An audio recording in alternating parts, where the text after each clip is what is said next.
समय पहले की बात है। एक समृद्ध राज्य था और उस राज्य का राजा पक्षियों से बहुत प्रेम करता था।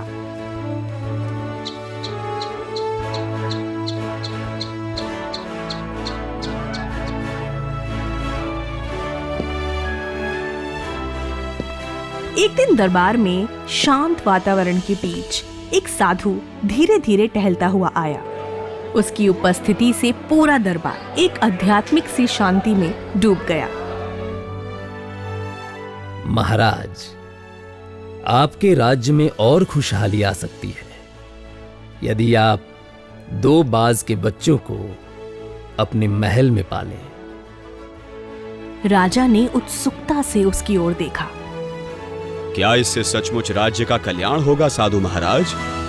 निश्चय ही। जब ये बाज ऊंची उड़ान भरेंगे, आपका राज्य भी नई ऊंचाइयों को छुएगा। राजा ने साधु की बात मानकर 2 बाज के बच्चों को लाने का आदेश दिया और उनकी देखरेख के लिए एक सेवक भी नियुक्त कर दिया। समय बीतता गया और बाज बड़े हो चुके थे। एक दिन राजा महल के खुले प्रांगण में पहुंचा ताकि उन्हें उड़ता हुआ देख सके। मैं अब इन बाजों की उड़ान देखना चाहता हूँ। सेवक ने आज्ञा मानते हुए बाजों को उड़ाया। एक बाज तो तेजी से आसमान में ऊपर उड़ गया, लेकिन दूसरा कुछ ही देर उड़कर वापस एक ही पेड़ की डाल पर बैठ जाता था। राजा ने हैरानी से सेवक से इसका कारण पूछा। ये बार बार उसी डाल पर क्यों लौट आता है? महाराज, यह शुरू से ही ऐसा करता है। उड़ता है और फिर इसी डाल पर आकर बैठ जाता है।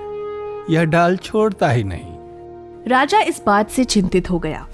अगले ही दिन पूरे राज्य में घोषणा करवाई कि जो भी इस बाज को ऊंचा उड़ना सिखा देगा उसे मुंह मांगा इनाम मिलेगा।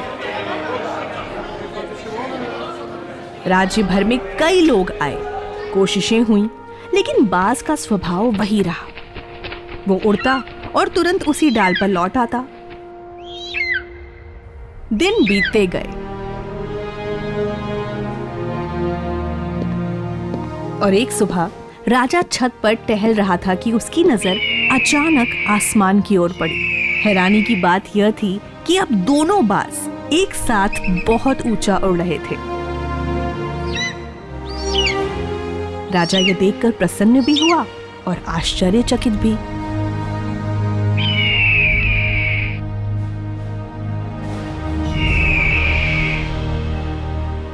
पता लगाओ, ये चमत्कार किसने किया है? सैनिकों ने खोजबीन की और पता चला कि एक किसान ने यह कारनामा किया है। राजा ने तुरंत उसे दरबार में बुलाया। अगले दिन किसान महल में उपस्थित हुआ और हाथ जोड़कर राजा के सामने खड़ा हो गया। किसान, तुमने कैसे इसे उड़ना सिखा दिया? सभी असफल हो गए थे।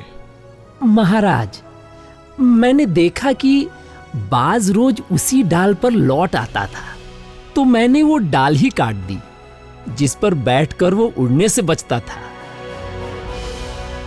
किसान की समझदारी और साहस देखकर राजा अत्यंत प्रसन्न हुआ और उसे 100 अशर्फियां इनाम में दी।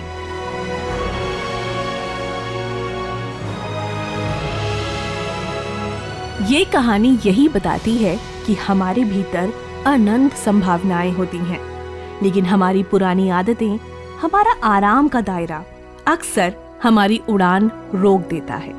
कभी कभी आगे बढ़ने के लिए हमें अपनी पुरानी डालें छोड़नी पड़ती हैं, जो सुविधा तो देती है पर ऊंचाई नहीं।